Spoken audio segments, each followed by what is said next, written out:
Ces présentations ont été réalisées par Roland Mossen et Alain Héroux. Par le moyen de celles-ci, vous pourrez apprendre chez vous ce que la Bible dit sur des points essentiels. Ces cours embrassent toute l'étendue de l'histoire humaine en soulignant la volonté de Dieu à l'égard de l'homme. Comprends-tu ce que tu lis ? Comment le pourrais-je, répondit l'eunuque éthiopien, si je n'ai personne pour me l'expliquer.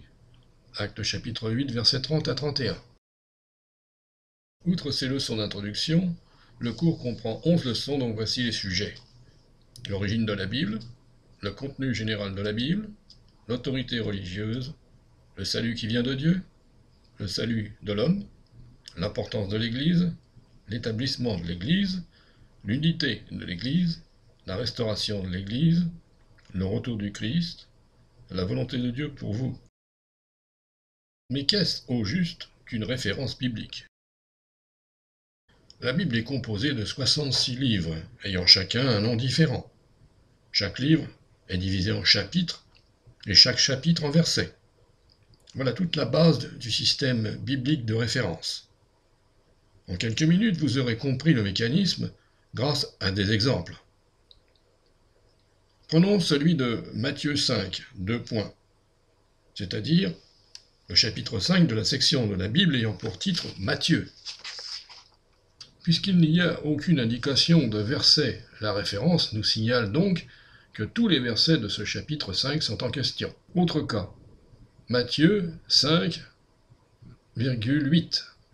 Le texte indiqué par cette référence concerne le chapitre 5 en entier et le chapitre 8. Notez la virgule qui signifie « et ».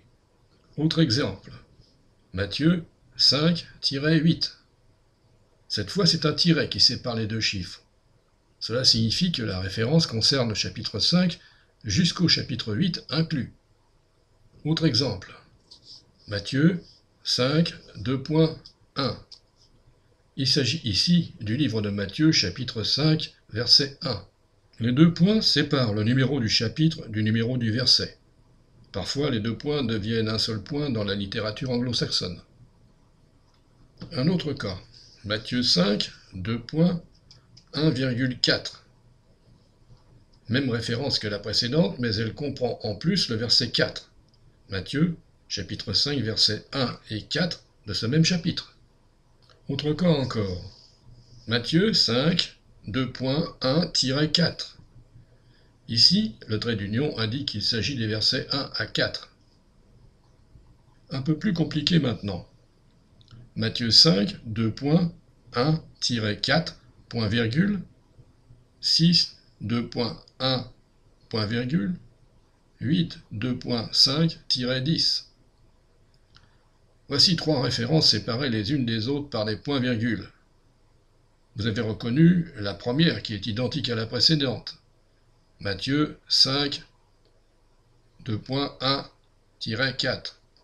Puis 6, 2.1, qui renvoie au chapitre 6 de Matthieu, verset 1.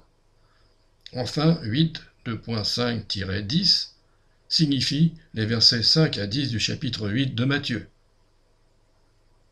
Encore un peu plus compliqué. Matthieu 5, 2.1-4, point virgule, 6, 2.1, point virgule, 8, 2.5-10, point virgule, Romains 6, 2.1-3, virgule, 9,11. Vous avez remarqué que les références au livre de Matthieu sont identiques à l'exemple précédent. Mais elles se trouvent ici séparées par un point-virgule. D'une référence à un autre livre, en l'occurrence le livre des Romains. Référence que vous lisez comme ceci. Romains chapitre 6, versets 1 à 3, verset 9 et verset 11. Mais comment m'y retrouver dans la Bible avec les références ? Le plus simple est de consulter la table des matières de la Bible au début de votre Bible. Cette table vous donne tous les livres de l'Ancien et du Nouveau Testament avec le numéro des pages. Mais la meilleure méthode, c'est encore d'apprendre par cœur les livres de la Bible, surtout ceux du Nouveau Testament. C'est un excellent exercice de mémoire relativement simple, et qui s'avère très utile lorsqu'il s'agit de trouver très rapidement une référence. Voici la table des matières d'une Bible dite catholique. Elle contient plus de livres que la version protestante, au total 76 livres au lieu de 66 dans la traduction protestante. Est-ce que la Bible protestante est la même que la Bible catholique? Essentiellement oui. Une traduction catholique et une traduction protestante sont aussi bonnes l'une que l'autre. Par contre, les Bibles catholiques ajoutent certains livres que l'on ne trouve pas dans toutes les Bibles. Il s'agit des livres de 1 et 2 Maccabées, Baruch, Tobie, Siracide, Sagesse de Salomon, Judith et Lettres de Jérémie. Ce sont des livres appelés deutérocanoniques, c'est-à-dire deuxième canon, par les catholiques, et appelés apocryphes, c'est-à-dire cachés par les protestants. Bien que l'on y reconnaisse une certaine valeur historique, ni les juifs ni les chrétiens, jusqu'à la fin du Moyen-Âge, ne les ont inclus dans la Bible elle-même.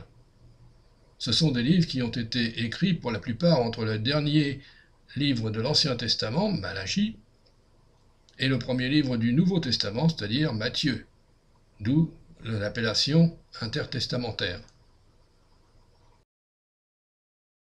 Voici la table des matières de la Bible dite protestante.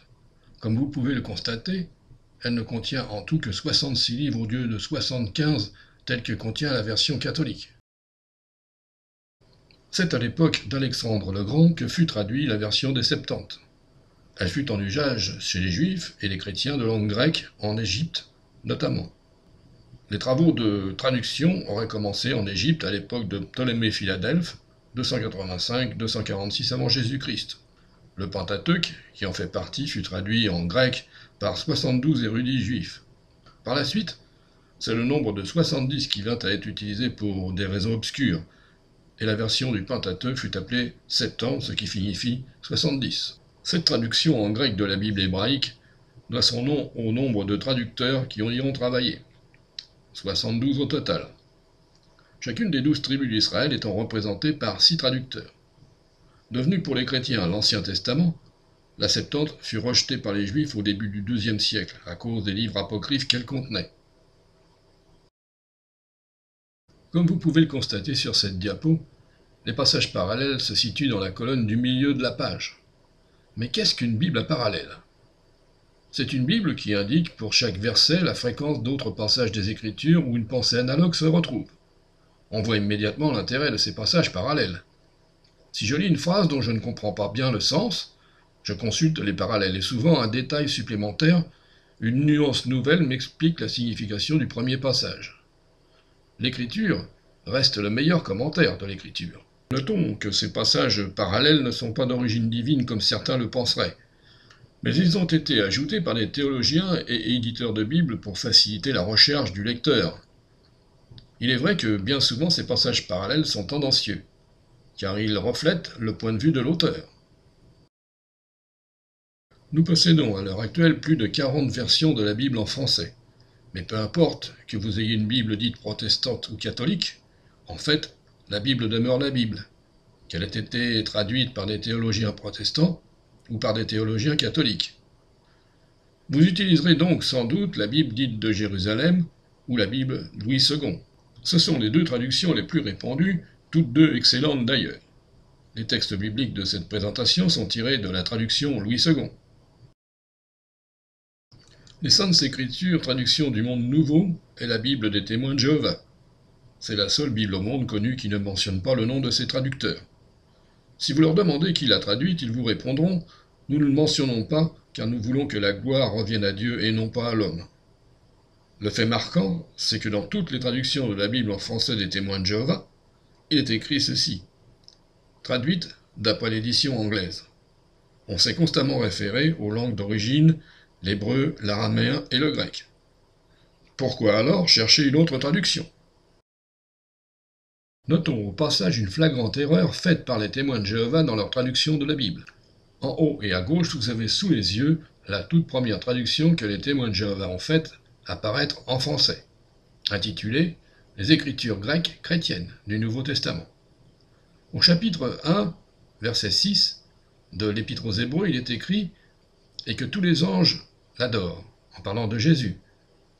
Dans la version complète de la Bible en 1984, au même passage de Hébreux, chapitre 1, verset 6, il est écrit que tous les anges de Dieu lui rendent hommage. Il y a donc une grande différence entre rendre hommage et l'adorer. Le texte original grec stipule bien que les anges adorent Jésus et non pas lui rendent hommage. Cette modification montre bien le non-respect de la part des témoins de Jéhovah vis-à-vis de la parole de Dieu. La Bible, le livre comme on l'appelle souvent, est un ouvrage prestigieux. Traduite dans presque toutes les langues best-sellers de tous les temps, elle est le fondement spirituel et éthique de notre civilisation occidentale. Mais elle est aussi une source intarissable d'inspiration. Depuis des siècles, les poètes, les écrivains, artistes, y puisent matière de réflexion et développent ces thèmes et ces mythes en les enrichissant sans cesse. Elle est pour tout homme, qu'il soit discroyant ou athée, une référence culturelle incontournable. Cependant, on se contente, la plupart du temps, d'en connaître de loin quelques pages ou épisodes sans revenir à la lettre même. Cette paradoxale méconnaissance du livre, le plus édité du monde. Voici ce qu'ont dit certains hommes célèbres au sujet de la Bible. Victor Hugo. Il n'y a qu'un livre qui contienne toute la sagesse humaine éclairée par toute la sagesse divine. Un livre que la vénération des peuples appelle livre, la Bible. Ensemencer les villages d'évangile, une Bible par cabane. Jean Jaurès. La Bible fait bondir les têtes et le cœur des hommes, tressaillir les collines. Je relis lentement la Bible et je me laisse imprégner par son message de paix. Jean-Jacques Rousseau. La majesté des Écritures m'étonne, sa sainteté parle à mon cœur. Voyez les livres des philosophes avec toute leur pompe, qu'ils sont petits près de celui-là.